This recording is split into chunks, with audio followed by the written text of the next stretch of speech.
Hey, Go Knucklers, welcome back to another episode of Go Knuckle Talk with Flo. This is episode 79. I am Flo. So, while you guys are enjoying this live video, don't forget to leave a comment, like the video, and also subscribe to the channel. That will definitely There's Brother Vic. support our channel. So, anyway, guys, as you can see, there's no Lisa. Unfortunately, she's under the weather. She will not be joining us tonight. However, I do have a special co-host for the evening. You guys ready? Booyah! Okay. Wow. Mr. Robert Braddock, class of 83. What's going on, guys?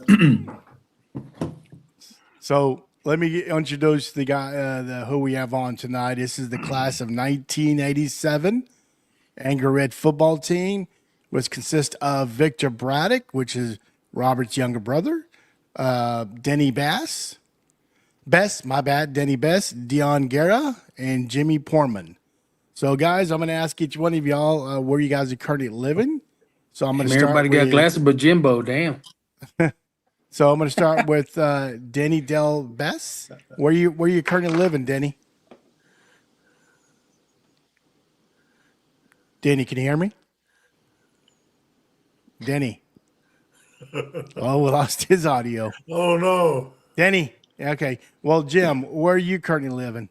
I live in Lubbock, Texas. Okay. Victor? I'm in Amarillo, Texas. Okay. Answering questions already? Dion? Oh, Bobby's coming on. Hey, Bobby. Hello, I made it. Hey, Oh, hey, yeah. Bobby. We got a couple of guys there. I think Denny is. No, Denny, can you not hear me? Hey, would Victor do me a favor? Will you I'm messaging message him. the group, Yeah. Dion and Denny, that we're live, and then definitely let Dion know that we can hear him. So, guys, thank you. Welcome to our show. I guess I'm going to start with Victor. When did you? Oh, Victor's texting. My bad. Sorry, Jim. I'll go with you. When did you start? When did you? When did you start varsity? Talking to me? What class? Yes, sir. Well, Jim, what class were you in when you joined varsity? Well, me and Bobby were freshmen, and they moved us up to the varsity for the very last game of the season, and our sphincters were about as tight. They were tight enough to make coal, and we actually got in the game. Believe it or not, you know, I was in the locker room. I looked across at Randy Williams and some of those guys. I was like, "Holy crap! What am I doing here?" But that was our first introduction. And then Coach Sherwood approached me. Bobby and I used to work out pretty significantly in the summers. And during the summer of prior to my sophomore year, Coach Sherwood approached me and said that the one of the pluggers had tore his knee up. So they said they needed me to play. And I've been playing defensive back. I said, well, sure. And that was my first introduction. And then I started my first game against Lubbock Estacada as a sophomore in 1984, which was the one season that we actually went to the playoffs. Okay. When you mentioned your freshman year, you guys played the last game. What position did you play? What? Y'all want to hear a funny joke while we're waiting? Hey, Denny, can you hear me? Does anyone text him? Let me see if I can message. I don't know if anyone's going to watch this. Can y'all hear me? I'm sorry. Yep. Yes, I can hear you, we Dion. hear Denny, Okay, Dion, we can hear you now. Okay. But anyway, what position did he put you in, Jim? I freshman went in year. at running back and defensive back. Wow. When? Like the last quarter? Or Oh yeah, yeah. The game was well in hand. So this was against Amarillo Caprock, and okay. we were kicking the snot out of them pretty good. So I guess he felt pretty confident putting us in. So Okay. All yeah. right. Well, Bobby, what about you, man? I guess what position did he stick you in that last game? Well, I was halfback and linebacker. So I do remember getting the football. Like Jim said, was more scared than anything. I think I ran like 20 yards, and Coach John pulled me to the side and said, "Well, I didn't want to be a defensive player because he could see that all I wanted to do was run the football." So it didn't work out that way. They stuck me on defense in my sophomore year. I got to play some halfback off and on, but it was back and forth. We were in the club that never came off the football field for the most part. Played offense, defense, kicking game. It was fun. That's cool. It was exhausting, but it was fun. Dion, what about you, man? What year did you go join the varsity team? It's been my sophomore year. I didn't get to play with my other compadres here. They were more awesome than I was. I was in the band, so I got to cheer my boys on in the stands. But my sophomore year, I made varsity. So Cool. So you're able to talk shit if they didn't play well. Huh? hey, no, they shoot. I was excited to see my boys in there. Cool. Am Victor, I coming in clear? Yes, we can hear you now, man. We can hear you loud and clear. Can you hear us? Can you hear us, Danny? Hello? Denny, we can hear you. All right, let me try this. Sorry, guys.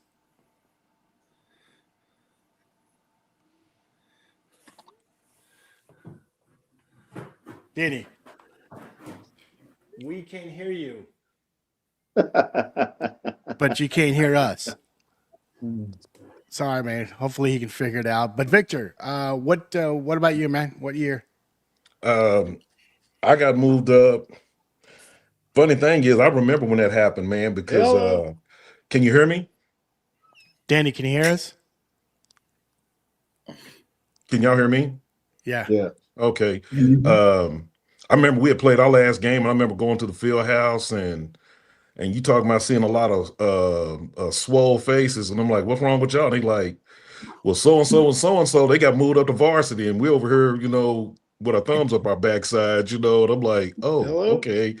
And but I got moved up the summer of my sophomore year, like with Dion. Is when I got moved up. Okay. And what position did you play? Up until my sophomore year, I was a fullback and a linebacker. But the spring of my freshman year, I broke my forearm, and I was like, I think I'm done as a running back. I think I'll play another position. How'd you break your forearm? David McAdoo. Okay. Wow. I mean, that's yeah. Probably David being on the McAdoo. fireman squad. Well, we were. Y'all hear me? Yeah, Yes, we can hear you, we Danny. can hear you. Can you hear us? I don't think Danny can hear us. All right, go ahead, Victor. But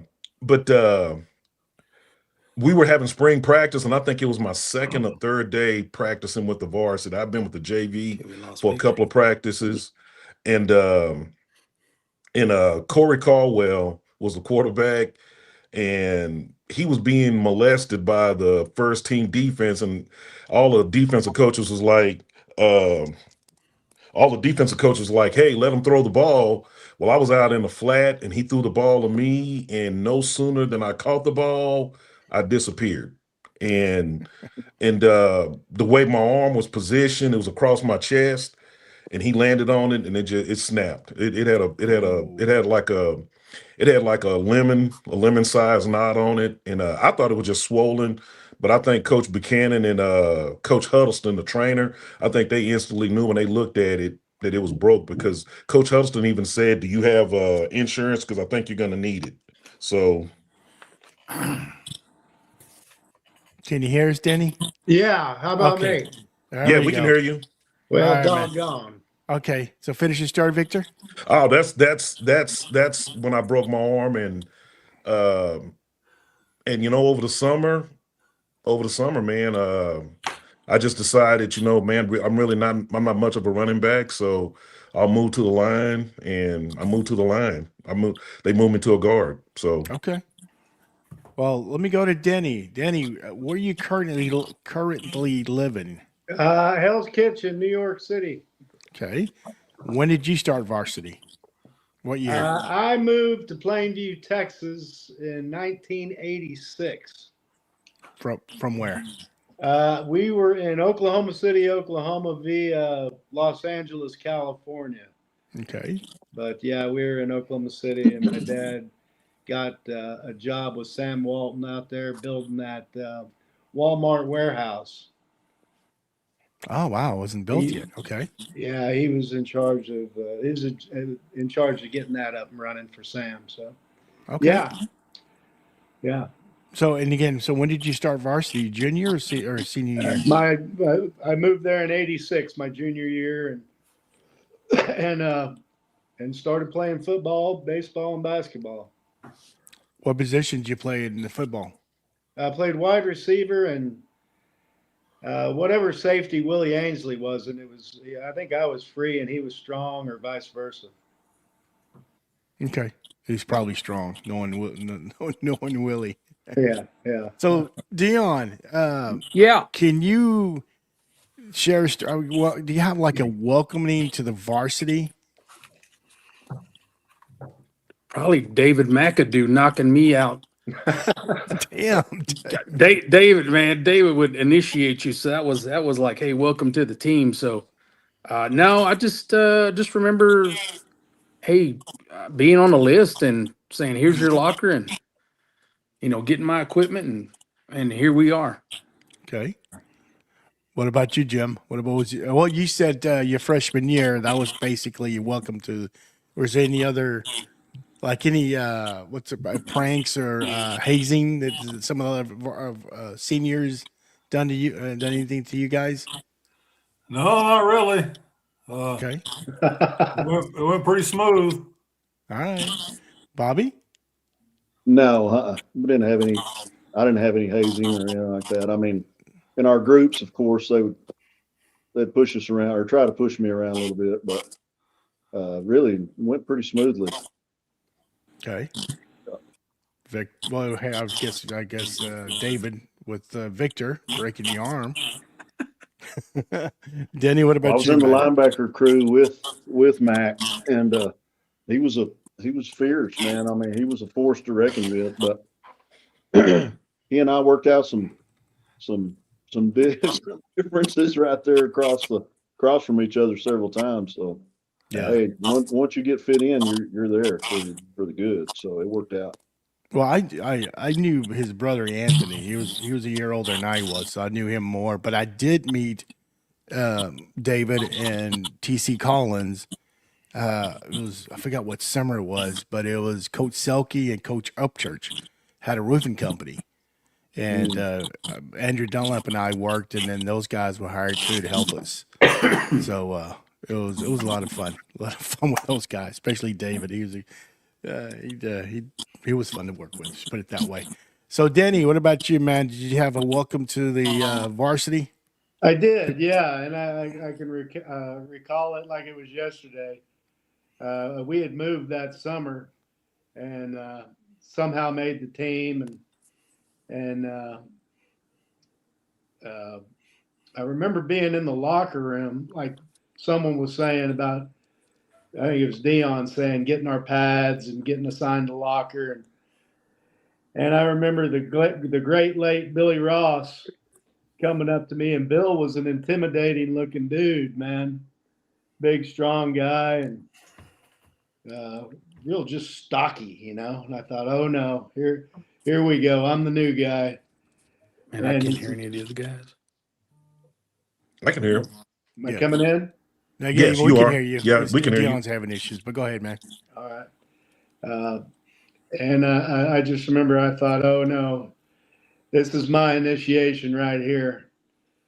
Because Bill was an intimidating dude, but a big hearted guy.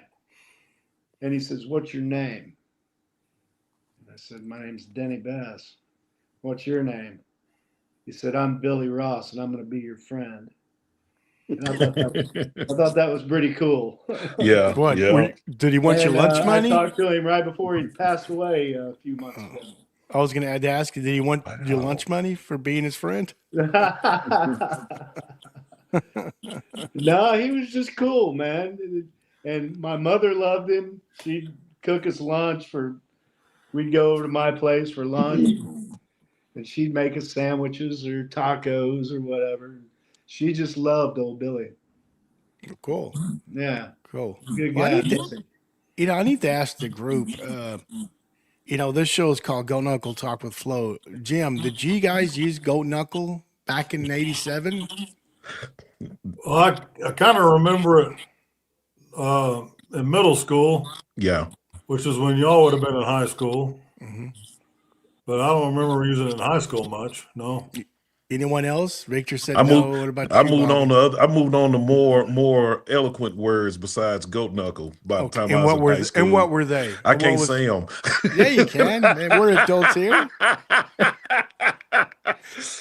Oh man. I've been burning to ask what a goat knuckle is. Is that like a camel toe? Oh my God.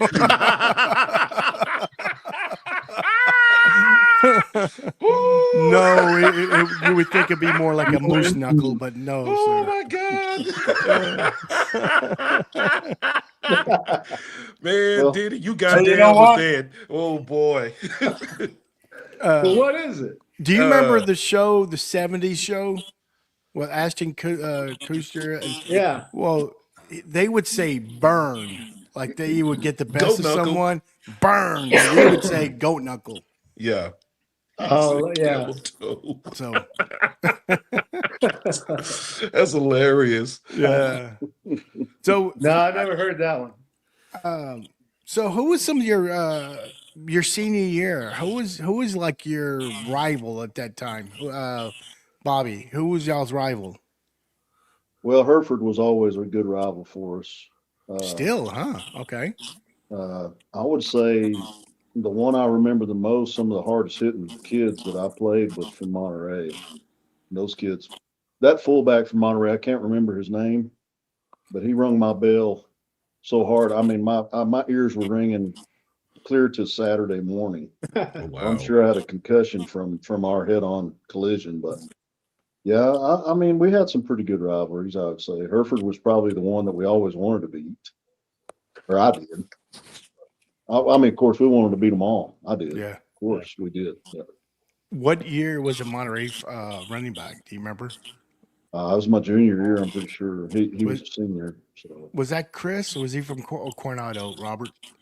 He was from Coronado, Chris Moore. Okay. Chris Morris from Cornell. He'd already graduated and moved on. Okay. So this is a different cat. Okay. I don't remember him, but he was a big boy. It's Goolsby. Yes, that's who Yes. it was, Goolsby. Yes, because he Yes, used to go to Goolsby. Coronado, and then he transferred to Monterey. Yeah, Went to Monterey and then to Coronado. that's the guy. That's Yes, the guy. yes. Okay. I'm gonna have Lee Brockman on about a month and a half. Did you guys play against Lee from Hereford? Our sophomore year. Yeah. Okay. Yeah, I played against him in football and threw the shot put against him Okay. and coached. he's- I coached against him. Oh, nice. All right. What about you, Jim? Who was your team that you wanted to play? To you, in your opinion, was a rival? Well, kind of like Bobby, growing up, it was always Hereford, but Hereford dropped out Right. our senior year and went to what was 4A at the time. That's right. I always kind of hated Amarillo High. Yeah. Those suckers were cocky. And you know what? That carried right over into my coaching career. They remain cocky. And, they still are today. So I would definitely be Amarillo High. Where did you coach? If I'm asking. Coached at Coronado High School. Okay. Yeah. All right. For how many years? 20. Oh wow. Congratulations. Yeah. Okay. Did you play against some on the coaching staff? Were there any players that you played against and that was on the coaching staff with you? That was on the coaching staff with me? Yeah. Yeah. I coached with ex-coaches. Okay. I coached with John Hill. Oh, I coached with Monty Malcolm, Oh, wow. Doug Young, Yeah. holy mackerel, Wendy Williams. Wow. Wendy Uh, Williams. I guess that's about it from the Plainview group. oh, damn. That's some good names. Yeah, I mean, I only know John Hill and Wendy Williams. I don't recognize the other guys. yeah. So, Jimmy, all right, Ron. Wendy was my first linebacker coach. The first coach Oh. ever to touch me as linebacker was Is Wendy that Williams. Robert? Yeah. Robert. Well, you can't hear Okay. you. We can't Cool. hear you. Oh, you can't hear me? Yeah, we I can can hear hear you. him. I can hear hear you. I can hear you. I can't. Who? I'm just your it's brother. very No, I nostalgic can't hear for him. I him can to see his say mouth Wendy moving. Williams' name because he was the first. Who, me? I can hear all y'all, but I can't hear him. Yeah. Oh. Huh. Hmm. Well, anyway, go ahead, Robert. I'm sorry. Go ahead. No, it was just that Jimmy mentioned that name, and a lot of the tradition was started with that group of coaches, with Wendy and Coach Sherwood when they first got here. And the first group of people that began to teach me personally was that group right there. And so when you mentioned his name, that's, boy, you're going way back. When you said you Yeah. coached with him, that's something. Well, correct me if I'm wrong. Didn't he coach Zach Thomas in high school? Wendy, yeah, Panhandle. Yeah, Tampa. Yeah. Mhm. Yeah, that was pretty cool. Yep. Zach went to Panhandle as a sophomore with Wendy, and then moved to Pampa his junior and senior year. Mhm. Yeah. Okay. Michael, Wendy touched a lot of people away from Plainview. You'll find coaches in the NFL that cross paths with Wendy Williams. Oh, wow. Can you name a couple? No, you told me not to talk too much, so I'm just gonna. Go ahead. Just name a couple of names, and then you can be quiet. No, Well, I'm kidding. thinking about Campbell I'm thinking Campbell that coach with the Lions. And Victor may have to get me straight. Is that right, Vic? Did Coach Campbell with the Detroit Lions? Victor can't hear you for some reason. Oh, that's Hey, right. did Coach Campbell coach with Wendy Williams from the Lions, Victor?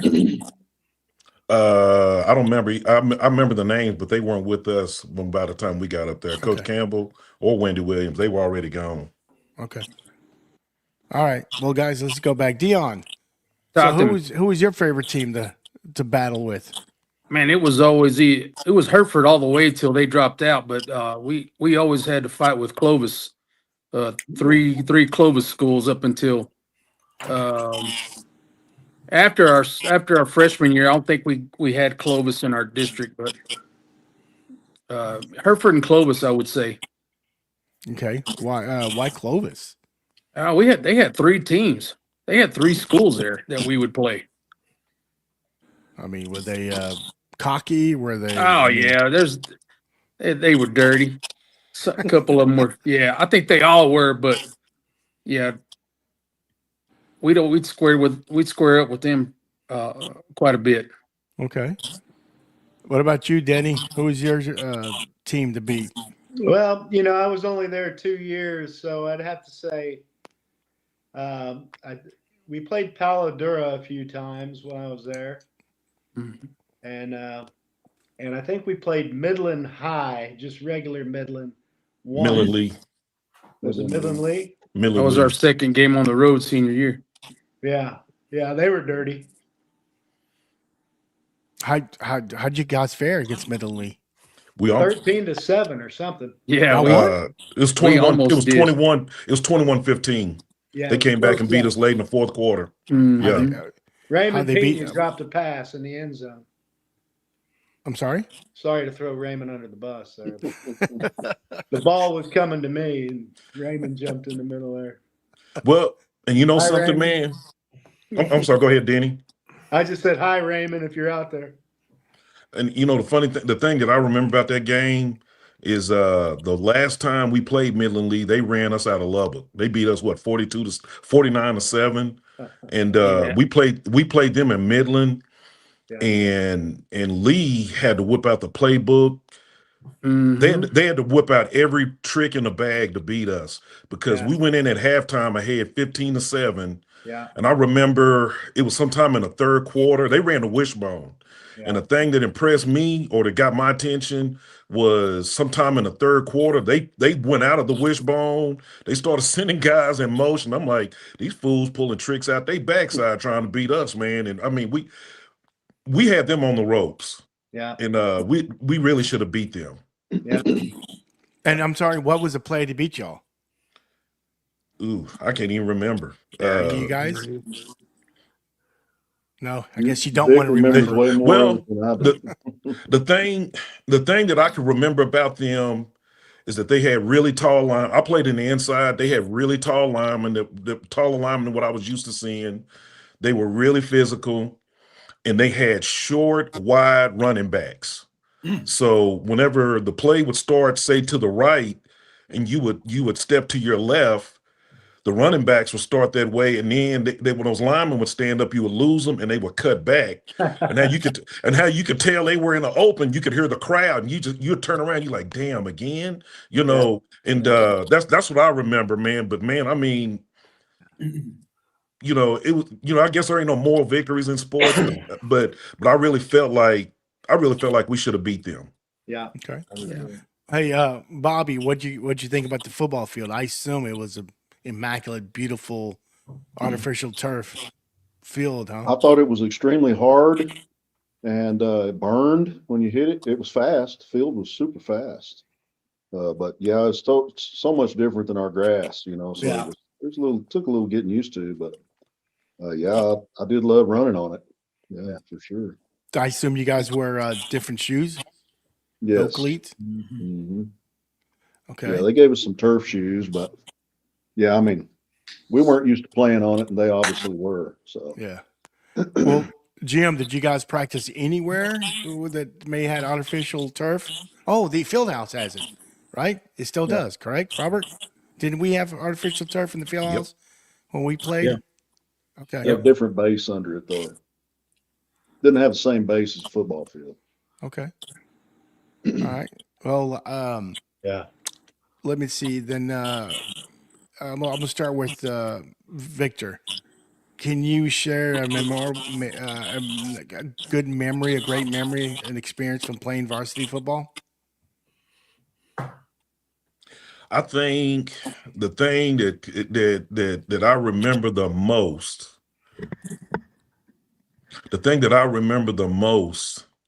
that really made the hair stand up on the back of my neck was towards the end of my junior year, and I was starting to play more. And I remember the first time I got to take reps with the first team defense, and it wasn't a blowout game. I remember being in a huddle and and watching Brent Barton come up there, man, and just the way he spoke and the way the presence that he commanded, man, you know, you could tell you could tell, man, you could tell he was like the field general of the defense. And honestly, it made the hair stand up on the back of my neck. It really did. It was that impactful. And that's what I remember the most. Okay. What about you, Jim? Good memory. Yes, sir. Oh hell, there's quite a few. Well, You know, I'm gonna generalize, and you know, the thing that probably meant the most to me was, as weird as this sounds, it probably wasn't game time situations at all. It was the camaraderie. It was Yes. getting to that team meeting we had every Thursday afternoon. We take our quick kick, we take our salt tablets, and Coach Sherwood would meet with us for a few minutes, and then we'd meet together. And that was pretty special. And I remember it being very special as a youngster and being kind of in awe, you know, with McAdoo and Ronnie Braddock and some of those guys taking the leadership role. But then when we got to that point where we were the leaders, it was cool. It was really cool. Games, yeah, those are always going to be cool, but that camaraderie was pretty awesome. That's what I remember 40 years later. I don't remember all that other stuff, but 40 years later, that's what I remember. That's cool. What Yeah. about Jim, Bobby? Well, Jim stole my word because I actually wrote down camaraderie. Yeah, I would say I couldn't narrow it down to one thing. We all shared so much together on the practice field, after the game. That's those Saturday morning aerobics. Oh my Lord. Yes, no joke. Hated I those still, things. oh yeah. We, especially if we were just beat up and sore, I just remember us looking at each other. We could hear each other groaning and, sound like a bunch of 60-year-old men out there, which is what we are now almost. And, it's a good, but it's still a good memory for me. I laugh. I remember that. I laugh so hard watching us move around like we're all stove up. So, I mean, yeah, it's several different things, some certain things that happen on the field. I got a bad memory of Jimmy running off the field with his leg all wobbly like a spaghetti noodle. I do remember that when you tore your knee up. But he didn't just lay down on the field. He took it to the sideline. Damn. And his leg was not. It wasn't looking good, was it, buddy? Oh. I think he tore every ligament that belongs in the knee to keep it together, and it was just kind of swinging out there like a rag. Ooh. Yeah. Well, you mentioned aerobics. Like what aerobic? Like what exercises do you guys do? I'll let somebody else answer. Dion? It's her last name's Brotherton. She's, I think, works for Central Plains Center. Great lady. She was our aerobics instructor, and she would come in on Saturday mornings, That's right. and man, she would put us through the ringer. That's right. Brotherton. I mean, put me in coach music would come on by John Fogerty, and it was on after that. He's in We're- with John Fogerty. We're kicking, we're doing whatever she's trying to do, and it's just oohing and awing, and yeah. But man, How old was she? oh man, Kay was, I don't know, 20s, 30s? No, maybe, I think she's in yeah. her 30s. I think she's in 30s. her 30s. Yeah, she'd come in there just all energetic, and we're just in there going, "Yeah, I can barely walk."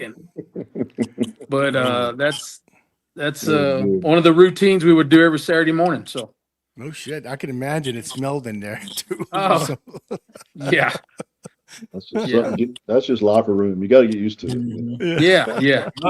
Coach Bill washed our stuff for us. Yeah. Coach Bill, if you're watching, we love you, man. He's Yeah, still that's doing cool. it. Yeah. Still Absolutely. doing it. So what was Absolutely. your favorite memory? Dion? Just as you're going through PISD and all your teachers, those teachers had kids that were on varsity, so you could see the excitement in the teachers being moms, like Mrs. Miller, and Colin, and just you would just feed off of the teachers who had kids on varsity, and you were just like, man, one of these days, man, I'm gonna get there. And actually, my first time in the huddle, special teams in my sophomore year, first time walking out there, man, that was an awesome holding hands in the huddle and breaking it, and here we go. So Nice. What Yes, about sir. you, Denny?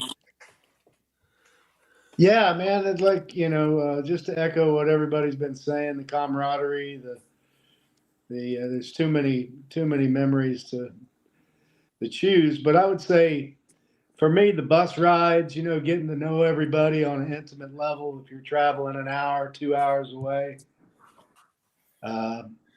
what's everybody listening to? Is everybody talking, or are they quiet? Just reading the bus, reading your teammates. And I'll never forget, this one of those Thursday team meetings. Jimmy was talking about that Coach Sherwood said, he didn't talk a lot, but when he spoke, you had to listen. And he would talk about driving a vehicle, and he'd compare it to getting ready for game day. And he would always say, you can't cross the yellow line. You got to stay in your lane. And I thought that was a really great life lesson, is because we take care of our path and don't cross that yellow line, we got a bit of control. Nice. Yeah. Okay. Well, hey, Robert, I don't know about you, but it's kind of weird hearing some of these guys, some of the names when they were younger than us, like Brett Barton, Colin Miller, and now hearing the different perspective as them being a team leader. I mean, what are your thoughts on that? Well, earlier when Bobby was talking, the thing that crossed my mind was there's a lifelong linebacker right there, because he's laughing at teammates getting hurt. He's talking about Jimmy's knees. And so, you know, that camaraderie, talking about, you laugh and cry and die together. You know what I mean, right? And so 40 years later, man, I remember you got your teeth knocked out of your head knocked off, or you couldn't walk off the field. And he's torn up and he runs off the field, man. You'll take that to your grave, bro. You know, people that you don't see anymore. You have a relative that I grew up with, Randy, and I had that kind of relationship with Randy and Billy Yarbrough and them, man. People you want to be in the foxhole. Coach Sherwood used to always talk about, I guess he was saying Tora, Tora, Tora. Did he do that with you guys? Right? Tora, Tora, Tora. The Japanese kamikazes, right? The planes. I don't remember it. I hate myself. He may have. You know. He said a lot of things, yeah. Yeah, but that's some of the whole thing that listening to you guys. Vic was quite a bit younger than me, but I remember each one of you. Bobby, Jimmy, you know, Victor, obviously I grew up with him. Denny Best, your name came out of Victor's mouth quite a bit. I know what you look like now. I never knew what you look like, you know. Bobby still looked the same kind of cool cat, just kind of leaning over to the side like this, you know. He was that same way, man. Dude, man, ain't nothing changed. And Deon, I've seen you a couple of times. You're unchanged, you know. You make the best pot roast, baby. Ain't that right, brother Vic? Yeah. Yeah. Right on. I don't have a lot to say. I'm enjoying this conversation, though. I'm enjoying watching you guys. Yeah. One time when we went over there, got some pot roast from Rock, man. Oh, man, pot roast, man. Come on, baby. Victor, Knuckle roast. You watched your brother play, I assume. I mean, you were younger, but you went and watched the game. You saw Sherwood on the sideline. Mm-hmm. Was it? Did he have the same style of coaching when he was coaching your brother? Could you to when he coached you guys? I mean, could you see similarities or differences? Man, from what I can see, I would say yes. I never was much on the sideline when Junior was playing, but I was on the sideline with Ronnie. And I didn't notice the difference. He was always the same. He was always the same to me. He always had a presence that he was somebody you did not want to disappoint. You didn't want to let him down. Right. And he was a really good motivator. I mean, I think he was an awesome motivator in just the way he was with his words. He didn't, and you know, I don't know. Do y'all ever remember him yelling at y'all? I don't ever remember him yelling, but he would give you a look, and you'd be like, "Oh shit, okay, I'm sorry," you know. And I remember we were playing Monterey our senior year, and we were ahead. It was a close game. They were driving, and they kind of called a bogus penalty. And I said some kind of colorful words about the penalty, but I didn't realize there was a ref behind me when I said it. And I guess he heard everything I said. And I know I could see him reaching for me and him throwing a flag. But I get to the sideline, and the thing that I remember is Coach Sherwood, because I was a game captain that game. And I remember Coach Sherwood hurrying. I've never seen him move that fast before. And he came down there and he looked at me and he's like, "If you can't control yourself any better than that." And then he stopped And he said, I guess I made a mistake making you captain. I was like, oh man, that hurt. I ain't gonna lie. That really hurt, And but he was someone I can tell you, I really felt I wasn't the only one that felt that way. He was someone you didn't want to let down Yeah. or Well, disappoint. I've got to ask, he coached your brother Robert, coached Ronnie. Did he ever throw that in your face? Nuh-uh. No? Nuh-uh. The only thing he told me, and this is kind of funny, man, is we had just finished spring practice. And I remember before we had that practice, the weekend before, or the weekend before, it was like a few days, it was on like a Monday or Tuesday. He called a couple of guys out and he said, hey, I need to talk to y'all one at a time. Well, the only problem was most of the guys he called out, we went to a party that Saturday. And we're looking around like, how does he know? Because we were doing stuff at that party we shouldn't have been doing. And I'm like, dude, did somebody tell him? And I remember going in his office and it was him and Coach Moore. And he's looking at me and he had this stick of gum that was sitting on the corner of his desk, and he reaches up, gets it, he opens it up, he puts it in his mouth, and he's staring at me the whole time. And I started to say, it was Rod made me do it, man. I didn't want to, Rod. I started to say that, man, but I'm like, just wait. And then he tells me, he says, Victor, I waited a long time to watch you play. I was like, oh, okay. Me too. So I'm like, whoo, he didn't know, but yeah, I mean, he was just telling me, hey man, I've been wanting to watch you play. Are you ready to play? Are you ready to get on the field? I'm like, yeah, I'm ready to get on the field. Well, we finna see, we finna find out. And that's pretty much what he was saying. Well, with any of these other guys at the party, like Dion, were you at the party, Dion? No, he wasn't at the party. He was at another party. Oh man. Oh, well, I guess. What about Bobby, Yeah, Jim, and Denny? Probably was that another I one. probably supplied all the booze for the party. So, guys, one of the things, like Robert and the older guys who played under Sherwood, they were given they ate pancakes. It was when did you guys eat pancakes? Fridays That's or the Saturdays? best. Fridays. Friday. Well, That was every pregame meal. person for every person that from I would say 84 and older hated the pancakes. And Dion, you liked them? Hell Well, yeah. Hey, It was wonderful. we evolved from pancakes to hamburger steak and chicken fried steak. Golly, yeah. Where we Yeah, go, we the did. Sizzler? Golden Corral. The Golden Corral. That's it, yeah. Golden Corral, baby. We did Robert. the Western Sizzler when we went to play Midland League. That's We it. did them. Yeah, Brian's Steakhouse.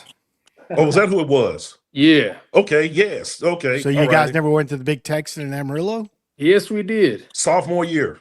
Who tried Yeah. it? Who tried the steak? Anybody? Anyone? No. I don't know. I imagine we had a few that could do it. Bobby big could have one. done it. I could have done it. Yeah. Man, Robert Robert, could eat too. Robert, explain to these young cats about the pancakes that you guys ate. Oh my gosh. Pre-game meal, we would have these. I'm not sure if they were the cafeteria pancakes, but they came from hell, right?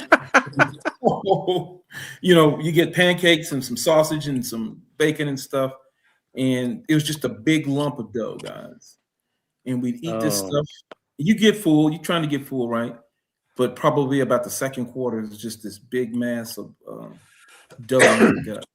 And you're having to try to run and not throw up at the same time. It was pretty rough. Pretty rough. But the whole idea was the carbohydrates and to get you some quick energy. And so you had quick energy and then you had to go to the bathroom, so. Yeah, a lot of them said they threw up. So, yeah. So I enjoyed the post-game meal, the chicken fried steak, better than the pre-game meal. I feel bad talking about it because Coach Sherwood's not here to defend himself for doing that. But You got to It's pretty remember rough. the bottled Coke and the salt tablets at halftime. Yeah. That was the fun. Yes. explain that. Halftime would go in and have a bottle of Coke bottle, and salt tablets. Yeah. So that was I guess that was to take care of our energy levels and our muscle cramping. So Gatorade wasn't. God, Gatorade was around then, right? That's Yeah, just but not what we had quick kick. Yeah, quick kick. on the sideline. Kick. Who mixed Quick. it? Coach Bill? Whoever the trainers were. Trainers, yeah, Coach I think Bullard, trainers, maybe. Oh man, I forgot about Coach Bullard. Coach Bullard. Oh, So did Lord. you guys have Chris Huddleston? Did you guys have Coach Huddleston as a trainer? Yeah. As a trainer, yeah. I could tell you a story about him real quick. It was my senior year. Me and a couple of guys, Andrew Dunlap and Kenneth Dunlap, we went to Abilene and we took Coach Chill's car. Oh, He let us take it. He was our baseball coach. And we went to Abilene, and then we got bored, and we ended up going to San Angelo. We met some girls who graduated in '82, and we went to a frat party. And lo and behold, Coach Huddleston walks in. He sees us like a deer in headlights. I mean, he was like, "Oh fuck!" So he ran. He goes, "Guys, please don't tell Coach Selke. Please don't tell Coach Selke. I mean, not Coach Selke, Coach Sherwood. Coach Please Sherwood. don't tell." And we didn't. Man, it was Robert, like 20, 22 Oh man, that's when he funny. was the trainer our senior year. He was still a young kid. That's funny. So yeah, but anyway, so going back to the aerobics, Robert. You guys didn't do that, did y'all? No. We did. We had a circuit that Coach Billingsley had us, and Coach Beasley put us through a circuit. And then on the Saturday after the game, that's when you guys were doing it, right? We just did Yes. some run. You know, you get on the turf inside, you just run back and forth like that in waves. You know, five across, and you go down. Pretty light, nothing intense. But the off season was, I think, what he put you through in the off season was rough. We didn't have to mess with the aerobics. I'm kind of glad. Yeah. Yeah. So, Bobby, what time did you guys have to meet Saturday morning to do those aerobics? Oh, Early. gosh, it was early. 6 or 7? Yeah, something like it was early. Oh God, it was horrible. So you guys couldn't party after the game, could y'all? You could, but you paid for it the next day. Maybe that's why he had you guys doing it, because he knew what you were doing. Oh man. You didn't miss. I know that. If you missed, you had to pay for it, man. You're out there Oh, running sprint. Hey, We I know. run 20 wind sprints after practice was over. Yeah. It was about all. In full pads or just shorts and t-shirts? Either or. We Yeah. ran full pads. If you missed Saturday and you didn't have a good excuse, you were in full pads. You better believe it. There was no good excuse. Now, That's right. That's I right. was in Back- full pads. I back didn't get when to we were take them off. playing, they had they would say, if they find someone who was drinking, they would do Easter egg hunting, but it was just going up the bleachers. Mm. And I remember the late Johnny Escobar. I popped, to work out, and I see his ass going up and down. I mean, that dude was sweating his ass off, and sure enough, he got caught drinking. And Coach Sherwood and them said, "Come on, let's go find your eggs." So I guess they didn't do that with you guys then. Ask Raymond Pena about that. So did you guys run the bleachers? Boy. Did you have to do the bleachers? Victor, go ahead. Yes. Huh? What about Raymond Pena? Yeah, Raymond. I think it was Raymond and Randy Merriquin got caught in Nazareth by one of the coaches. And golly, I just remember the lineman had a thing called Shade Tree that we were going over our blocking assignments for the first, 5-10 minutes of the practice, and then you go into special teams, and then you go in from special teams, you go into your defense and do calisthenics. Well, the whole time, what's it, about 15, 20 minutes? Well, that whole time, that 15, 20 minutes that's going on, Raymond was over there with Coach Sherwood running. And I was like, man, that poor guy. I like better you than me, buddy. Man. But yes, I mean, I have never. And then he had to run at the end of practice. He had to run at the end of whatever we ran at the end of practice, man. And I was just like, man, I'm like that poor guy. But But I learned, well, I had an incentive not to get caught or to not do anything like that, and it was called Bear Braddock. Because We I knew if I got caught doing anything like that, my suffering would be legendary. So And so what would happen, Victor? oh Go God, ahead. whatever my dad did to me would be against the law. It would be against the Geneva Convention, and it could be against the laws of nature. So no, I didn't. I waited before I did stuff like that Now, Michael, Hi. until my he senior threatened year. Vic a lot. I'm gonna hold on. He threatened Vic a lot. Me and Ronnie actually caught that hell, but he threatened Vic a lot. Vic was the baby. Don't let him fool you. He was a good kid too. He tough now, but when he was a little boy, man, he wasn't doing nothing. Me and Ronnie. Well, Wow. I always ask this question. This is not part of the questions I sent you guys, but I'm going to start with you, Dion. You know that we always brag about the hit that we put on someone. I want to know the reverse.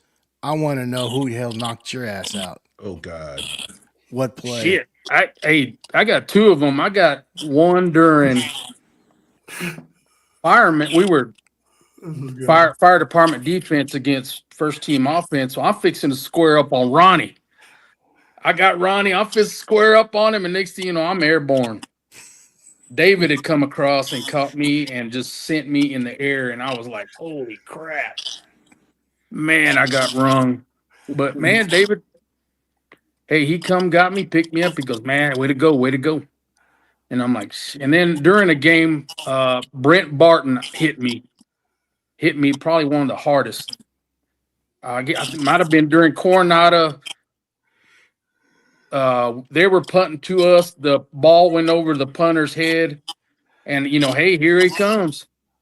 I may get a first shot on him, but no, Brent hit me in the ear hole and knocked me loony. I started walking to the opposite side. So that's two, man. That's two of the hardest. What about you, Bobby? No, that one with the Goolsby, I remember that. It was early on in the game, and I mean, I filled the gap. I hit him square up. We hit the top of our helmets, and he fell backwards. I fell backwards, and my ears, they did not stop ringing until the next Oh day. wow. I mean, I remember Ooh, after aerobics, they were still ringing, and I was like, man, I may have to go to the friggin' doctor over this crap. And it finally went away, but I mean, I think CTE. we collided a half a dozen more times in that game that were pretty hard. But man, both of us, I think, were avoiding the headshot after that because I don't know if his ears rung or not. I wish he was here so I could ask him because man, he gave me a headache, bro. I'm not gonna lie. I was I just had a so I headache could for a ask long him. time. One of the things I've discussed with Robert and some other football players older is that's how you guys were taught back then, is lead with the helmet. Yep. You were taught that. And Yeah. It surprised, a lot of you guys didn't get really injured. So, but anyway, Denny, what about you, man? Who knocked your ass? On your ass. Yeah, we don't know if we're injured yet. Okay. Yep. Well, I had 5 concussions in my 2 years at Plainview. Shit. No It way. seemed like every time I went into over the middle, the wide receivers called the hospital zone, where it's right between the linebackers and the safeties and corners. I remember, just waking up to smelling salts quite a bit of the time. But one time for specifically, we were playing Paladura, which I mentioned that I really didn't like too much. I thought it was a good rivalry. And they had this quarterback that was pretty good. Yep. And I picked him off in the first quarter as safety. Then I beat him deep in the second quarter. And I think there was a photograph on the back page of Sports Illustrated where they put those 4 little captions at the very back page. William Thomas was his name. Yeah. Mm-hmm. And then the second half, he came out and we were still throwing. We didn't have to throw that much, but because we had Willie Ainsley and Charlie Nels and Bill Ross and all the other wonderful running backs and tight ends and offensive players. But when we threw it, it seemed like I got my hands on the ball quite a bit. And I caught it. I did a little slant, quick slant, right through the hospital zone. And I woke up without a chin strap. And yeah, that was the hardest one I took was from William Thomas. Oof.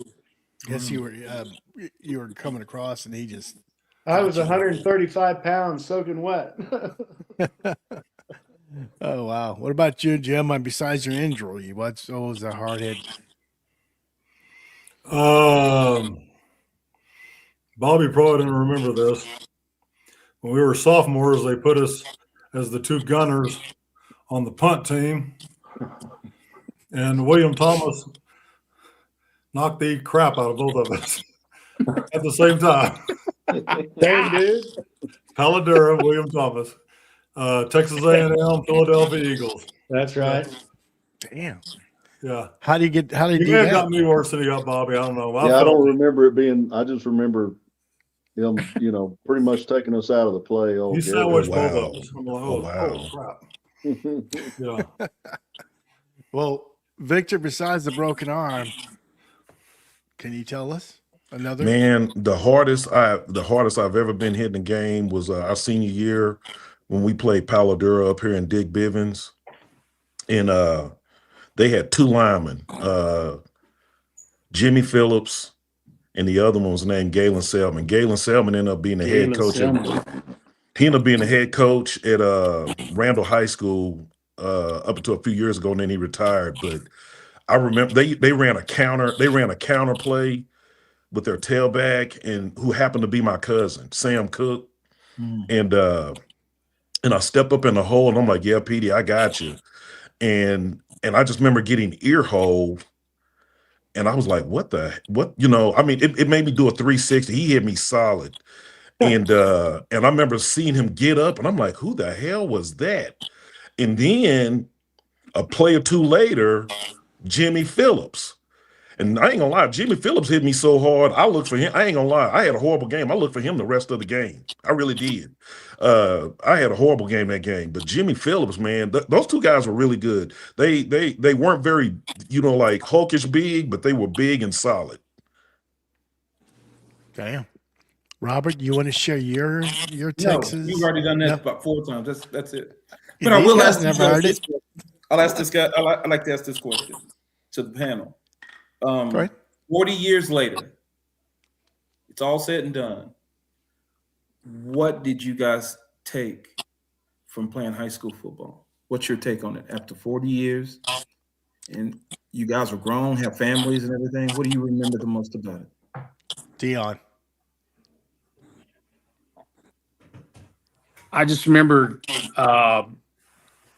Coach Sherwood. I mean, he was like our dad away from home. I had a great dad, and all the coaches. And I just look back on that with work ethics and just, man, what great men they were. They were always helping us out, had an open door for us, helping us in the classroom as well. So that's what I take from it. Okay. Rob, you want to repeat your question so Jim can answer it? So, Jimmy, I just wanted to know, 40 years later, it's all said and done. It's finished. You got your family, you raised your kids, everything's intact.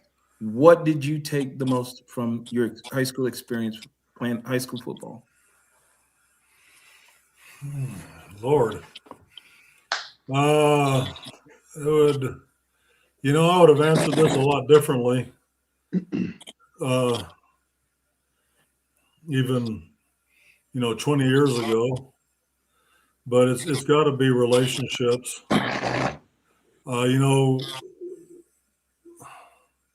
The relationships with the coaches. I was in a pretty unique situation regarding Coach Sherwood because I not only played for him, I worked for him here in Lubbock for a decade.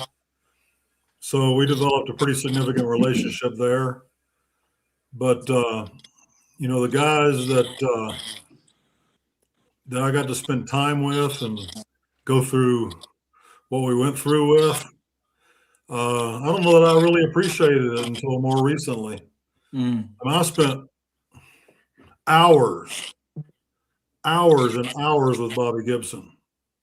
We used to practice moonwalking across his bedroom carpet for hours. And those are the most fond memories I have. Just, you know, and I wish I'd kept up with the relationships a little better than I have. Well, it's never too late, man. You got No, your it's brothers. not. I'm enjoying the hell out of this. So you got your brothers here. Yeah. What about you, Bobby? My takeaway for me, I'm going to say, is just the disciplinary, environment. There was a lot of discipline. There was a lot of respect. Our coaches were hard on us, but like Dion said, the door was open. If you needed help with anything, they would do it. They were great men, I think there was a level of teaching there about respecting one another that I feel, today's youth, and I'm not going to say, I'm definitely just my opinion on my own experiences, but man, they have a very huge lack of respect for their fellow man, and Yes, they do. that really bothers me. But man, even our opponents, and we sit here and talk about how we disliked Amarillo, or we disliked this and that.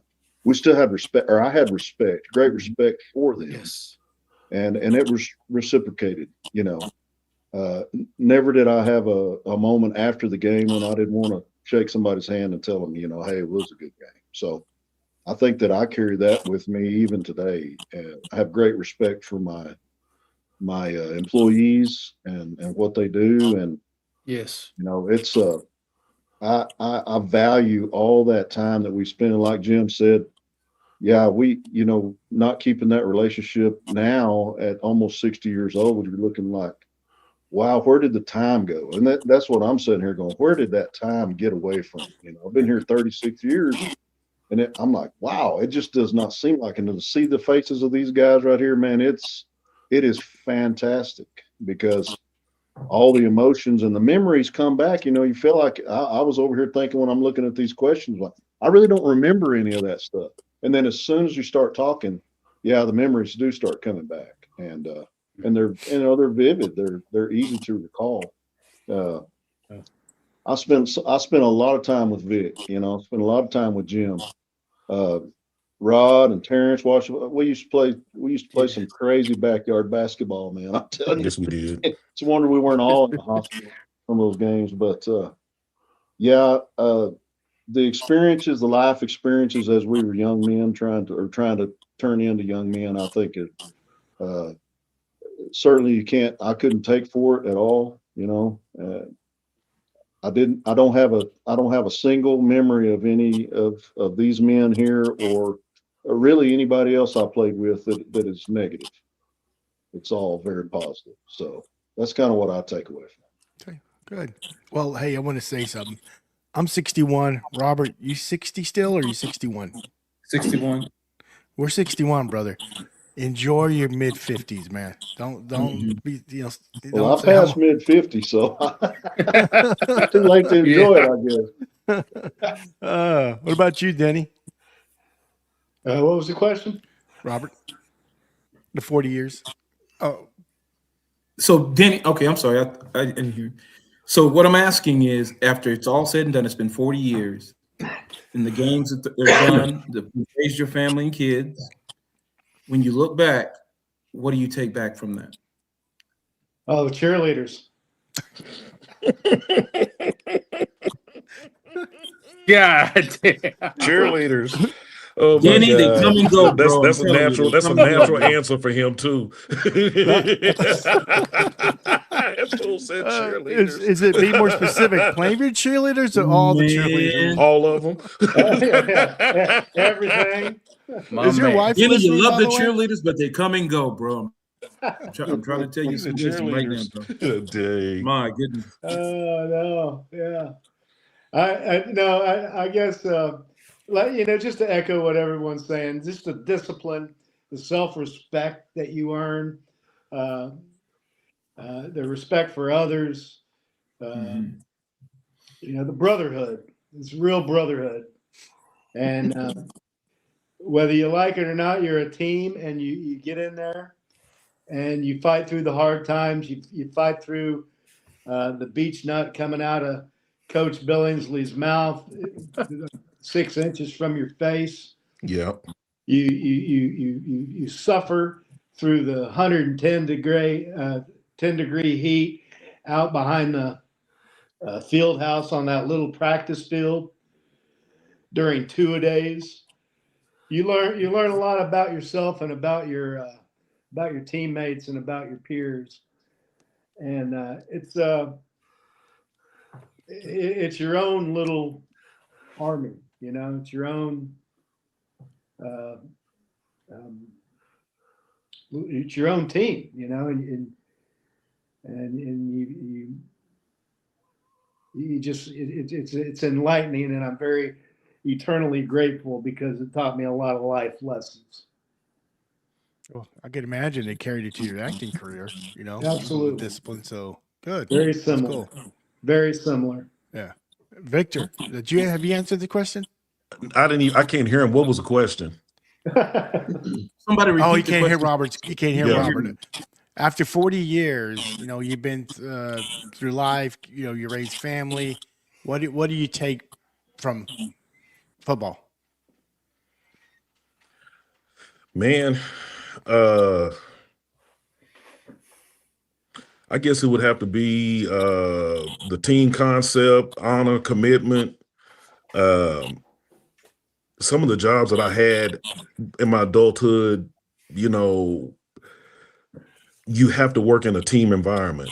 You go on calls. I've been in law enforcement for over 30 years. You go to calls with somebody, and it's a team thing. So regardless of whatever opinion or differences you have with somebody, which is the same way when you're in the locker room, when you're at work, you are a team, and you treat it as such. And it's no different in football. You're a family, you're a team, and you have to be committed to a goal. And it's no different in law enforcement. I've seen guys when I was on our entry team, I seen guys I know for a fact didn't like each other, but for however long that we were doing whatever we were doing, that those differences got put aside. Now, I never saw that much. I never saw anything like that playing football, but you will hear people that are on football teams, whether it's college or pro, and they can't stand each other. But for the 3.5, 4 hours that they're together, they are a unit, and they put their differences to a side. Okay. Cool. Well, what is, besides the aerobics, Victor, what is the least thing you liked about? I hated running the sprints. Man, in 2-a-days, man, we used to have to run 20 40s. And this is the thing that I hated. When Coach Dotson got there, before he got there, we could run them like at our own pace. And he saw us doing that. And he like, no. Everybody get on the line. We doing this together. I'm like, huh? And I'm like, I can't keep up with them. So and Back to back to back. yes, man. And I mean, I hated that. I didn't mind running 7 or 8 or maybe 10, but good God, 20, and it was hard. It was hard. And I don't care how much I ran in the summer. I was never prepared for it. It was brutal. Is this 2 days or is this? Yes, it was. Okay. It was 2-a-days, and then it started off the earlier part of the fall, and then it tapered down to about 10 or so, 8 to 10 sprints after practice. But during 2-a-days, and that was twice a day. We were doing 20 of them twice a day, and then they would start knocking off 2 at a time. To where they got down to about 10 or 12. Jeez, that's a lot of running. They'll make a punk out of you real quick. What about you, Jim? Worst? Yeah, at least Worst thing about football? Yeah. Besides the aerobics. Oh, well, personally for me, it was rehabbing while my guys were out there working out and getting better, and I was kind of by myself doing my thing. I didn't like that much. It kind of sucked. I remember it to this day. Yeah. Okay. Bobby? Well, I don't know. Maybe that concussion messed me up, but I really did. I enjoyed the running, Vic. Sorry. I enjoyed the running. Yeah, I still do. I mean, I really don't. I can't remember anything I absolutely hated. Or a bad memory of it. I really don't. I can't remember one. Of course, I hated seeing Jim hurt. I didn't like seeing my teammates, laid up. But we had a few that had some pretty major fractures. But I guess that would have to be the one thing that I really didn't care about too much, was just the injuries. It's going to happen, of course, but the major ones where you see one set out a season, that's hard. Hard to watch. I bet. Now, bear in mind, Michael, you're talking to the $6 million man right there. You know what I'm saying? What? Yeah. Why is that? Well, I'm just saying, Bobby moved to Plainview, a grown man in the 5th grade anyway. You know what I'm saying? Bobby was always bigger than everybody when we was a kid. You know what I'm saying? Bobby drove to school at 8 years old. Bobby drove to school in the 7th grade. Mr. Knuckle. He's in the 2nd grade. He's saying, "Dad, can I borrow your razor?" Yeah, no joke. Mr. Knuckle was looking for Bobby every morning, so he had to park down the street and then walk to campus. That's funny. And you know, they had a character for him in that movie Porky's, Meat. Oh, TMI. Oh my goodness. Oh my goodness. Hey, Michael. So who is the Pee-wee of the team? Never mind. We won't go there. Where's Lisa? Where's Lisa? What I need? Oh man. Hey, Michael. Yes, sir. I got about 10%, bro, and it's already going. So I think you're going to lose me. I want to ask one question before I go, though, because it was great seeing you. Okay. It's not even a question; it's more of a statement. I've had a really good time listening to these guys, and the takeaway for me is I asked this question and I reflect upon the time we came out of and what's going on now. And you guys talk about camaraderie and brotherhood, and today team sports are more like hired mercenaries, even in the high school game, man, because they move around chasing the bag, right? You move around from high school trying to get to the best one. You do the same thing in college, and they basically have become professional athletes for the highest bid, right? And so I think that what you guys had and what we had, and up to a point, that'll never be in sports ever again. What you experience will never be a part of high school, college, even professional sports anymore. Camaraderie, real team concept won't be there anymore. It's all about money. I had a great time. Vic, I'll holler at you later. Michael, thank you for inviting me. Guys, I love you. Hey, real quick, Robert, always before a you pleasure. get off. Always a pleasure. Yeah, before you get off, guys, I was gonna say it to them, but I want to say it in front when Robert's here. I've had other shows where Robert was involved with Hereford players, Monterey players. So if you guys, Victor, you guys can find some opponents on Facebook, and you guys want to do that, it was Robert. Tell them how fun that was. It's a lot of fun. Because it's just like what you're going through right here. You'd be surprised the level of respect you have from people that's carrying your name today, 40 years later, And it's the same way, like I think it was Jimmy said it before, you have the same respect for them, right? It's a lot of fun. This is a lot of fun. Every time Michael asks or has something he needs me to do, I'm down, man, because this is a family reunion over and over and over and over via satellite, Guys, I'm down to 3.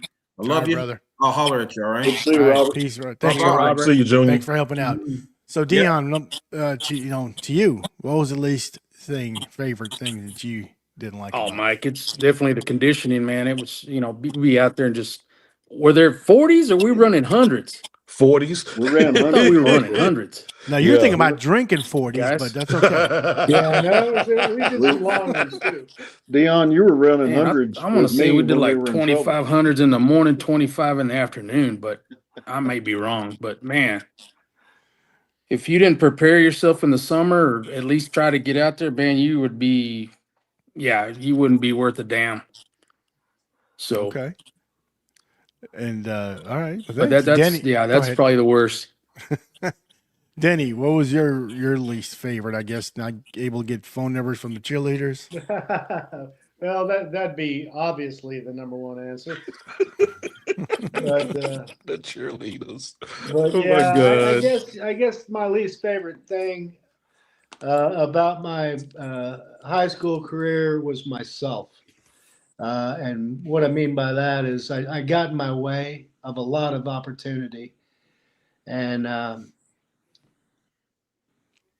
and you know, I've come to terms with it, but I think that's why I became an actor, is because I ruined my future as a football player.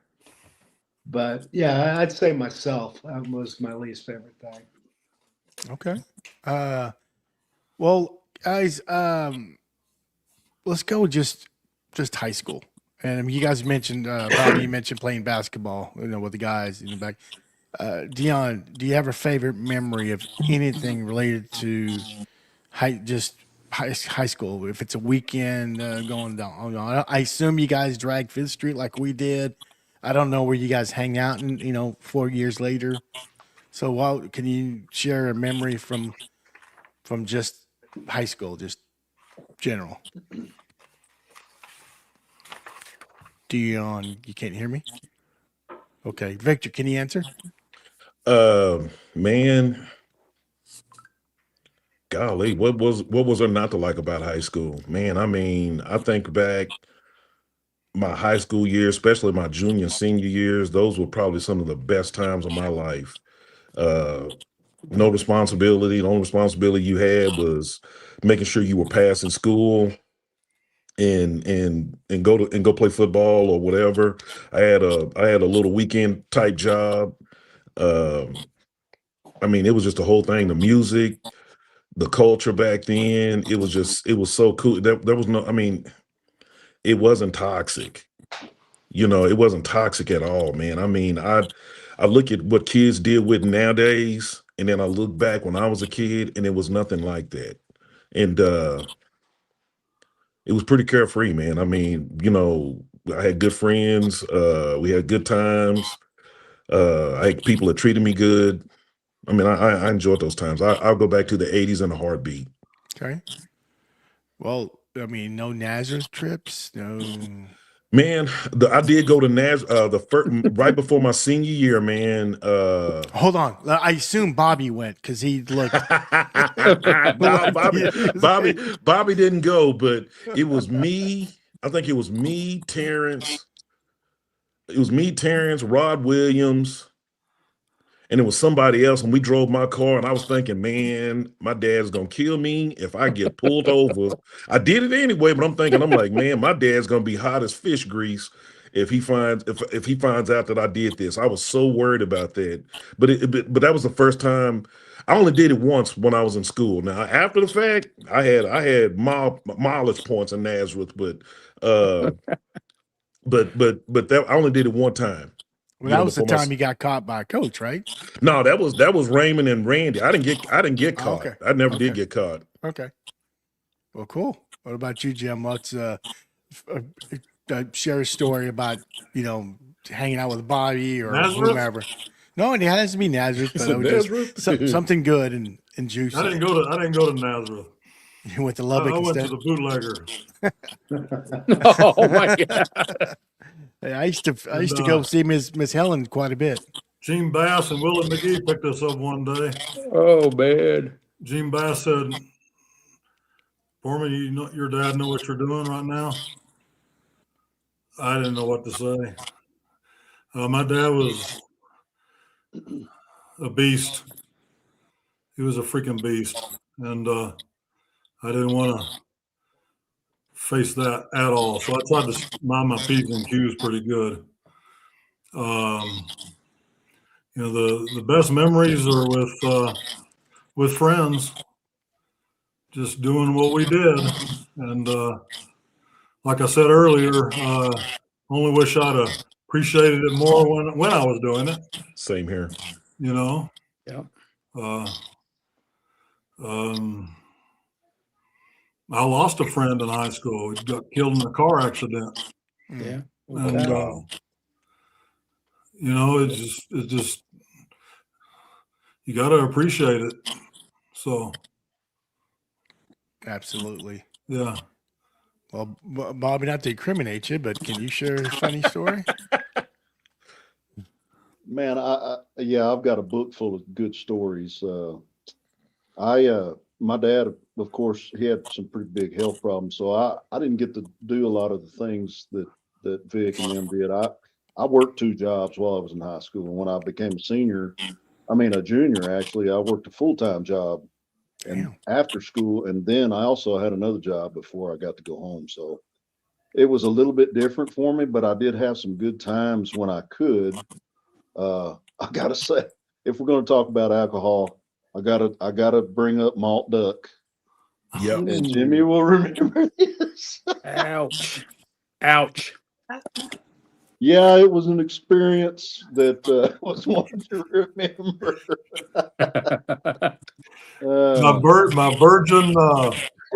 My virgin experience. Yeah, we raided the fridge of my parents' stash of malt duck and finished it all, and painted the bathroom and my bedroom and the front yard pretty much red. Oh my God. What That the hell sounds is malt gross. duck? And you guys are still alive? Little bottle of red malt liquor. Yeah. Yeah. Oh, I used to like the grape. I used to like the confess I grape. drank it. That was one of the funniest things I still remember. I literally remember exactly where we lived. I remember taking Jim a pot from the kitchen, and he would deliberately miss it. Hey, you're gonna need I this later. swear, he would miss it. And another really good one was when me, you, and Ricky jumped the fence at 16th Street swimming pool and went skinny dipping and got caught by the law. Oh my God. Oh my God. It was Bass again. He got to know us pretty Statute of well. limitations is out. Yeah, yeah. But it was fun, man. We when we were together, we did have fun. That's for sure. Nice, good. Yeah. What about We you? didn't cause trouble. We didn't Well, really cause any trouble. did Sir? you not get in trouble for painting the house red and everything? Well, I mean, my parents they worked, and I mean, I cleaned up after him. We were Okay. buds. All right. I did leave See, him in the yard all night though. He did it at my house once too, Oh my God. except it was tequila. Oh man. Ooh. Well, I'm sorry to tell you this, Bobby, but I skinny dip. Maybe it's either Westridge or Westgate, but I skinny dip with two girls. So, well, sorry. I guess. Well, that's all right. Anyway, Dion, what about you, man? You got to have some funny shit back in high school. Oh man. Yeah, we made that trip probably weekly. Take 30 minutes to get there, 4 hours to get home, but And you're a cop now, aren't you? 10-4. Yeah.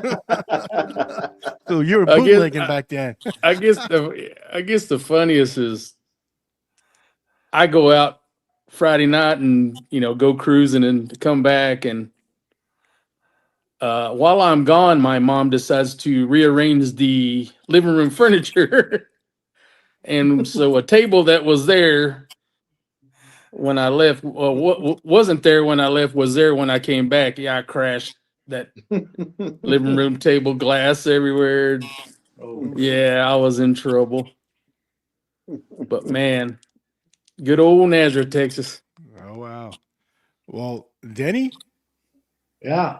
coming from Oklahoma, and Oklahoma had 6-2 beer, Ooh, and coming to Plainview. Yeah. What about you? Did you fancy Nazareth or?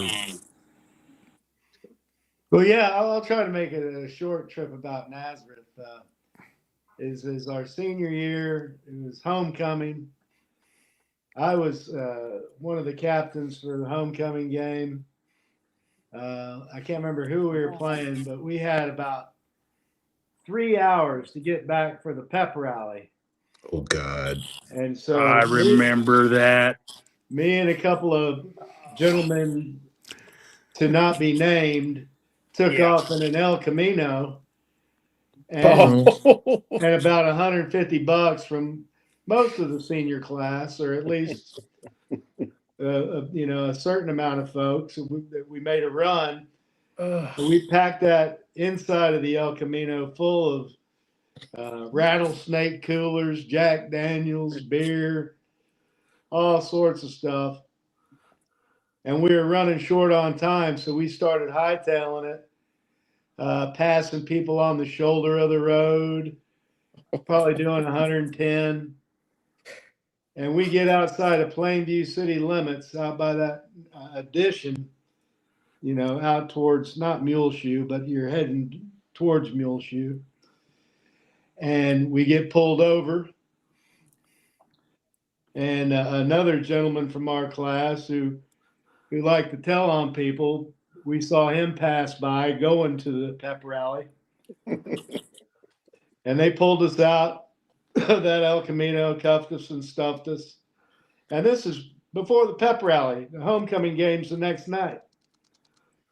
Take us to the Hale County Jail, Oh wow. book us in.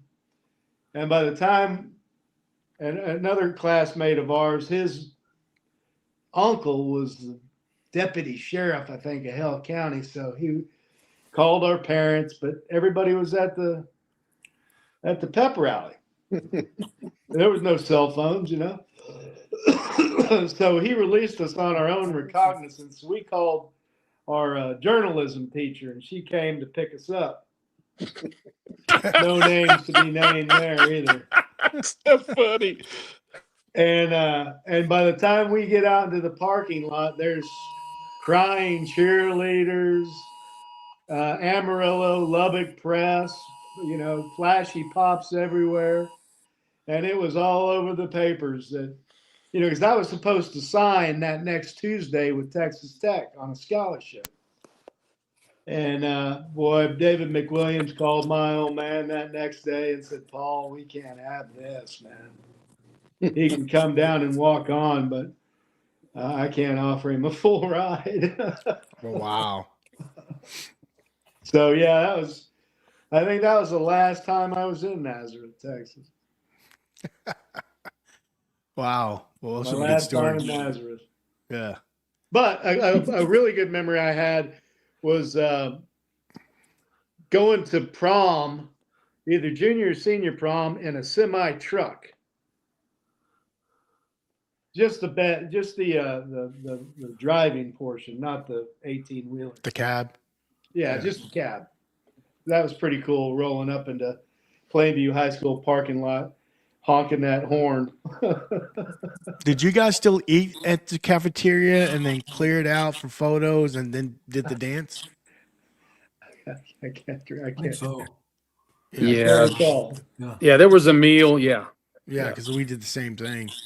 Hey, on game day, I know our guys, because I played football, but I quit in my senior year because I was concentrated in baseball. But I remember on game days, they had to wear their jerseys and carry their helmets. Did you guys did the same thing? Yeah. Okay. Yes. Well, guys, we're getting close to the end, but I want to ask a couple more questions. I'll start with Victor. Other than a coach, unless it is a coach, is there a teacher that influenced you, or did you really enjoy it? And it doesn't have to be high school; it can be middle school or grade school. Oh man. If I had to say, I can give you two answers. All the coaches that we had there, man, were very impactful. But I think the two that had the biggest impact on me was Coach Dodson and Coach Salinas. Yes.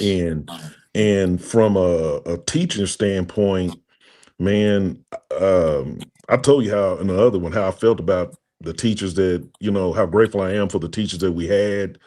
But the ones that really, really made the impact on me was Miss Siegler and John Smith. And John Smith, man. John Smith, I cannot tell you you know, how indebted I feel I am to that man right there. Helping me with stuff over the phone, showing up to school early. Um, man, he was a true definition of a teacher. He That wasn't really Patrick was. Smith's dad, was it? Yes, it was. Yes, it Okay. was. Okay. Yes. Yes.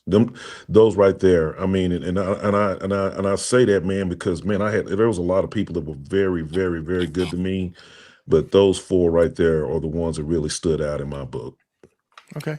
Charlotte's Thank you. dad, right? Yes. Yeah. Cool. Jim, what about you, man? Teacher that impacted Coaches, you. Buck Buchanan, Neil Billingsley, and Army Salinas are the three coaches that probably had the biggest impact on me. And then the teacher would have to be Mrs. Calhoun in second grade at Thunderbird Elementary School. Why is that? Well, she taught me so much that I still use today. I mean, hell, guys, It's awesome. I can freaking sew. Yeah. If something needs to be sewn in our house, who the heck sews it? Yay. It's me. Hey, we took Nice. sewing in the How fifth many- grade. Yes, we did. I did. I mean, she taught me to Bet. sew when I was in second grade, and I remembered it to this very day. Nice. And, Kudos to you, buddy. She could take a pattern and make whatever, anything out of a pattern. well, no, it wasn't that fancy. It was Okay. stitching and stuff. So Okay. Okay. I've sewn up a few wounds. I've sewn up teddy bears. Well, I mean, hell, I'm cheap. So I keep my clothes. Hell, I've got stuff in my closet that are older than I teach 15 to 18-year-old students right now. And I've got clothes in my closet that I know is older than them. Right. And the reason it's older than them is because I've passed them up and kept them going. So Cool. God bless Miss Calhoun. We were her last group. She retired right after that year, and she lived up into her mid-90s. So Okay. my mother taught at Thunderbird Elementary School, and that's where I went. Me and Terrence Washington and Elaine Carruthers, and we all went to Yeah. elementary together. So Awesome. Okay. Yeah. Cool. High school Bob? champion, Elaine Carruthers. say Yes. that again. Do I, Denny? Our Lady Bulldogs won the state championship in basketball our senior year. That's right. I had them on the show. I had a few of them and Coach Harston on the show. Yeah. Nice. Yeah. They said who was it? Black. Last name was Ramona. Black. Ramona. She said the one thing she hated is not Coach Harston, the assistant, made them join track, and they ran not the long distance. What is the Cross country. cross country, Oh, and she hated that. They all hated that. Wow. So, but yeah, if you guys can, just go to the YouTube channel. You can see that one. It was a really good show. So, what about you, Bobby? What teacher impacted you? Well, I guess we're going coaches and teachers. I'm going to say one coach that doesn't get mentioned a lot that I think probably meant more to me than any of that. And they were all great. Don't get me wrong, but Milton Finley was probably one that came in Yes. into my life there at the end, of my senior year, especially that had a big impact on me. So I want to shout out to Milt. Teachers, Denny will get a kick out of this one. I'm going to have to say Miss Carlisle. I wasn't I wasn't just excited to go to school and learn. And I wish I was. I would, if there's one thing I would change, I would have paid attention a little more in school. Same here. But Miss Carlisle, it was a fun class, and she wasn't hard on the eyes at all. So it was, I did enjoy going. I did enjoy going to that class. I sure did. Talking about Leslie Carlisle. That's awesome. Well, Man. she was on a show with Principal Lisa. Kirsch, and Yeah. I'm actually talking to Leslie Carlisle right now to get a group of her friends from Crest to come on the show. Oh, So How wow, that that's cool. how that That's lady awesome. put up with my bad ass and some of the guys I went to school with is beyond me, but she did, and she did it with grace. Yeah, Man, she had patience. boy, Yeah. what about man. you, Denny? What about a teacher? It'd have to be Miss Gregory from my journalism teacher. She Yeah, was she bonding bailed you you out of jail. Yeah. No shit. She saved me from the hoot Ooh, cow. that is funny. Yeah, no, she was just uh, trusting and educating. You know, she taught me to be a sports writer. I was a sports editor of the newspaper, one of the only sports writers, I guess. Maybe there are a few others, but I'd sell ads. I learned a lot about business, marketing a newspaper and whatnot. And yeah, she was just, a sort of an angel. I was entertaining an angel, but I didn't know it, or an angel was entertaining me because like I said, I'd moved from growing up somewhere, moving somewhere else, starting a new life, 2 years high school left. It's hard to, make new friends and fit in. And how do you do that? You do that through humor. You do that through athleticism. You do that through brotherhood and service.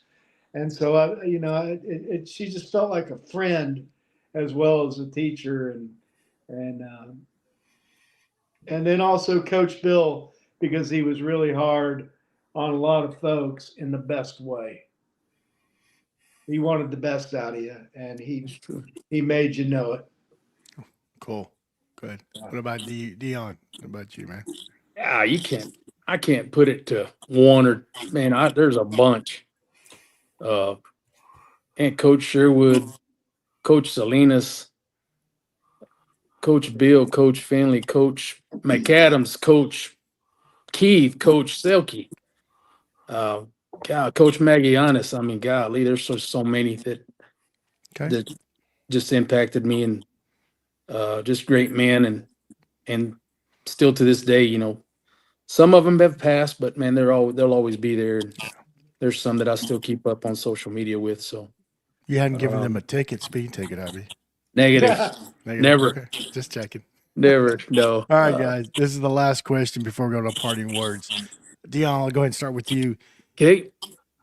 Give me an ESPN moment or a moment where we didn't have cell phones back there, but is there a moment in your life in high school, being football or anything in high school, do you wish or you didn't wish there was a cell phone, someone caught it on video? Oh,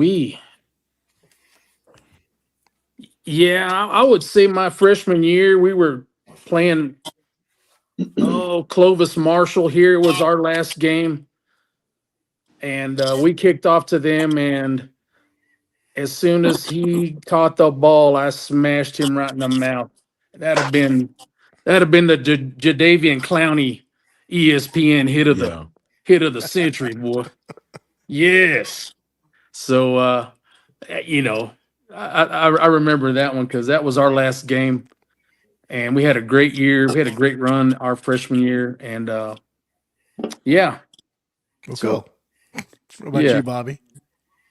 Oh, it's easy. And it was actually on video. Jimmy Uh-huh. had it at one time.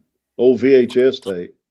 When we played Midland Lee at Tech Stadium, and my claim to fame is that I ran down Tyrone Thurman from behind. So Nice. Yeah. yeah, I'll hang on to that from now on. He was a good 15 yards ahead of me, and I caught him. It took about 35 yards or so, but I caught him. Nice. It was Cool. on. Jimmy had it on video. I remember us watching it some years later down there in Lubbock at your Cool. house. It was so funny, but yeah, I wish I had a video of it now, just so I could remember how good I could used to run. Denny, what about you, man? Yeah, I think I mentioned it earlier, that over the shoulder catch with William Thomas hanging off my back that was in Sports Illustrated. Nice. Yeah. Okay. Well, that was caught in the, I guess, the magazine, but not video, but Cool. Yeah. Victor?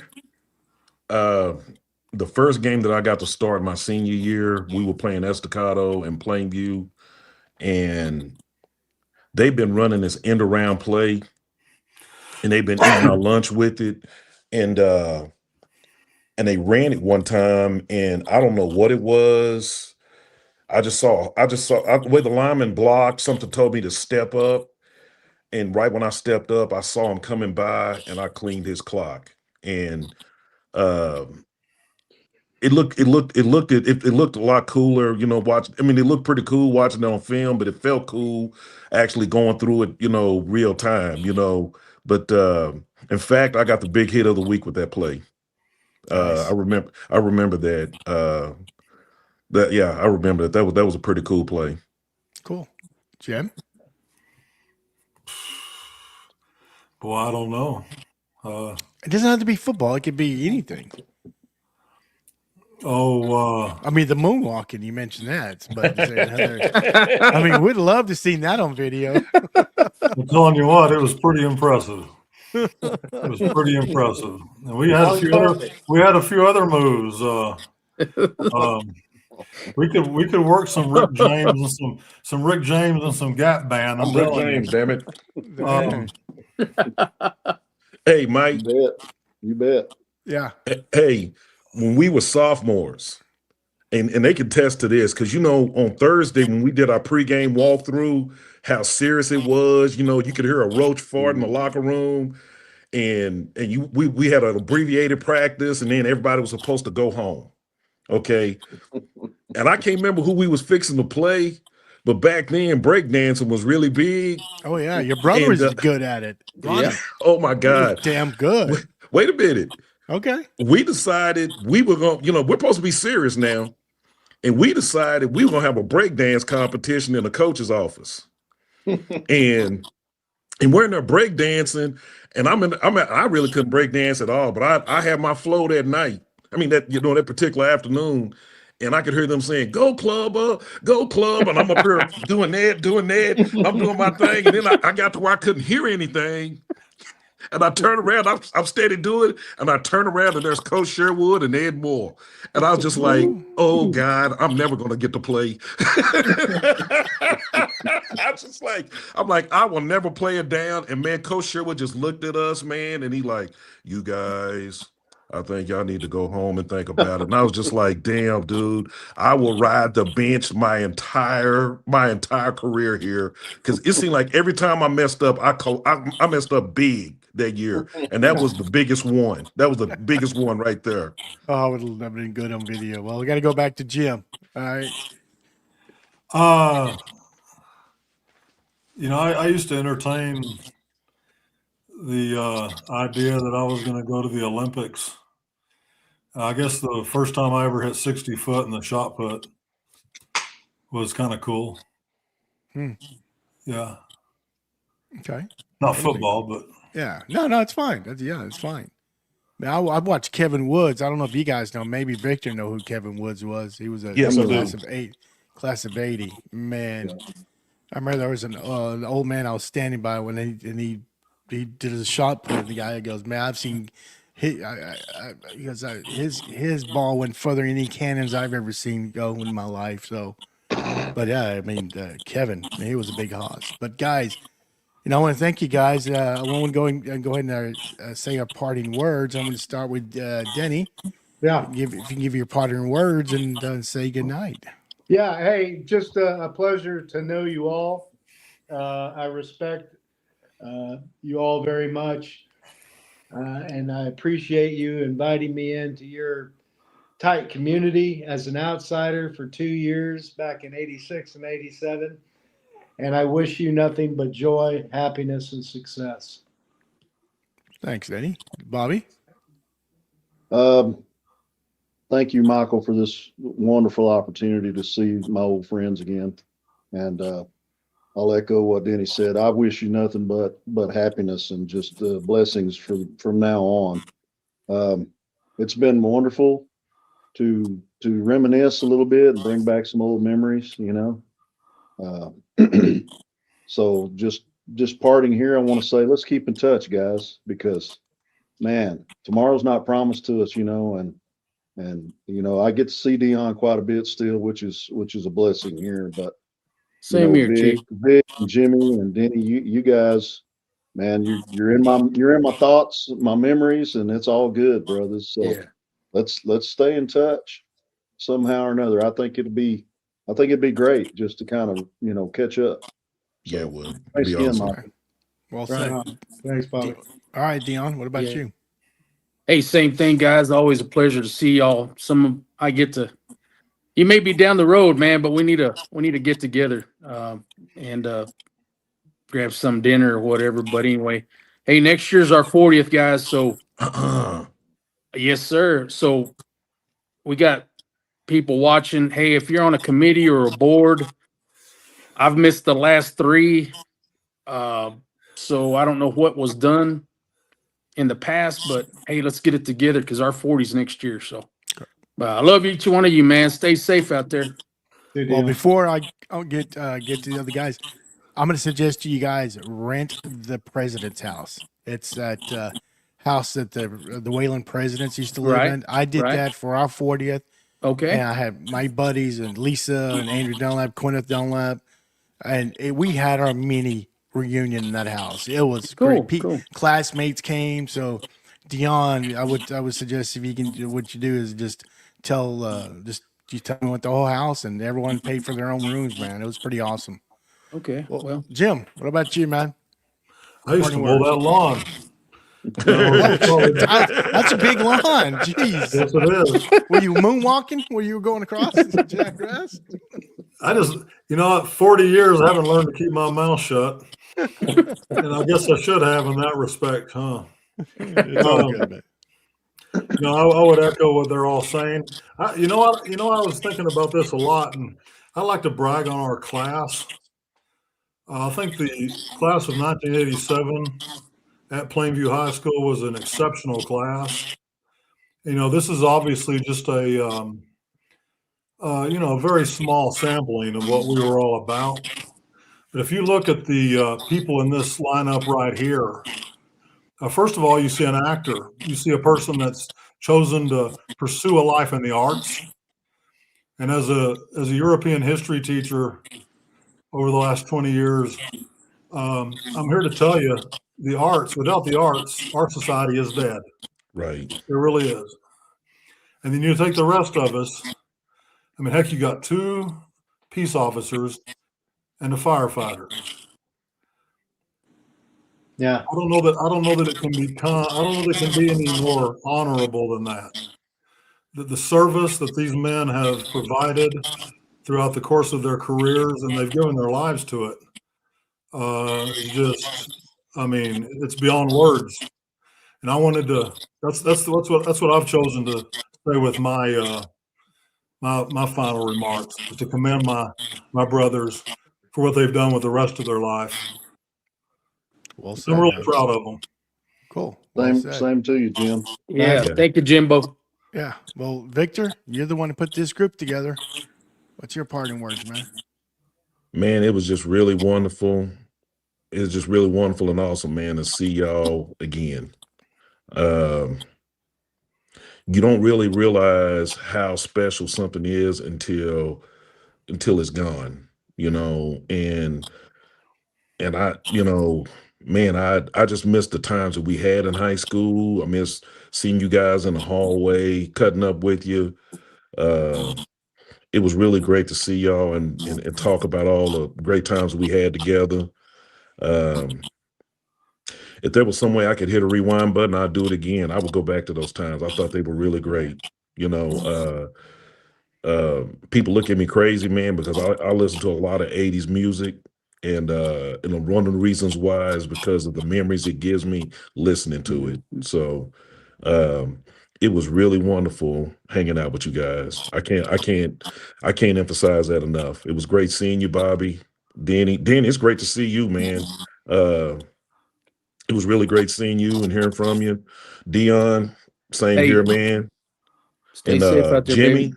it is really great to see you. I didn't think I'd ever see you again. I was really great. I was really happy, man, when you responded to the request, man. I really was, man. You have no idea how happy it made me when you and Danny both responded to it. It was really cool. Well, thank you. And the same with Bobby, man. I'm like, Bobby, if you welch out on us, man, dude, man. And I'm like, boy, Man, I'm gonna tell you what, the cards were falling in all the wrong places, but it worked out. It worked yes, out. it did. Yes. Got it Awesome. done. Yes, awesome. Well, thank you guys. I want to say 3 quick things. Debbie Juarez, she's my cousin.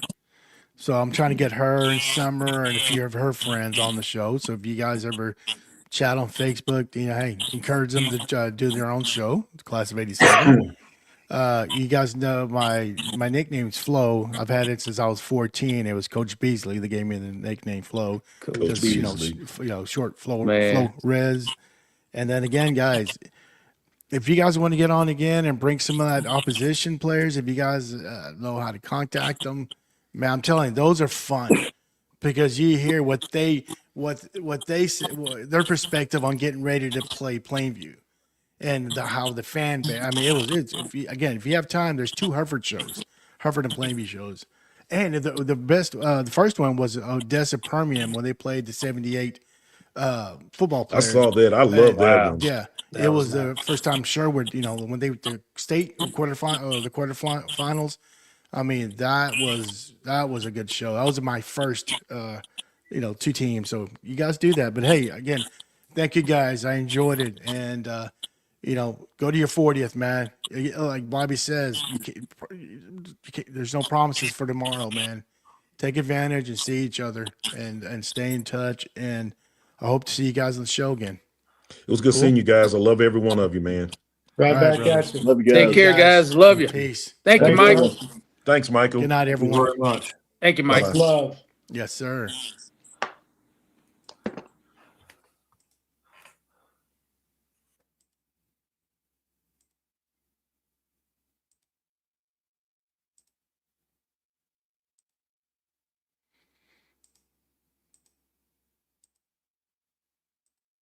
Well, guys, that's a wrap. Usually Lisa and I kind of talk about the show we just had, but it's just me. But it was fun. Again, these guys were 8th grade when I graduated from Plainview, so they were didn't grow up with them, but I knew Victor through Robert. But again, I want to thank Victor and all the guys to joining us. So next week we're gonna have Mr. McBee. That's correct. Mr. McBee will be on the show next week. So, everyone, good night. Go Knuckle. Peace and love. Peace and love.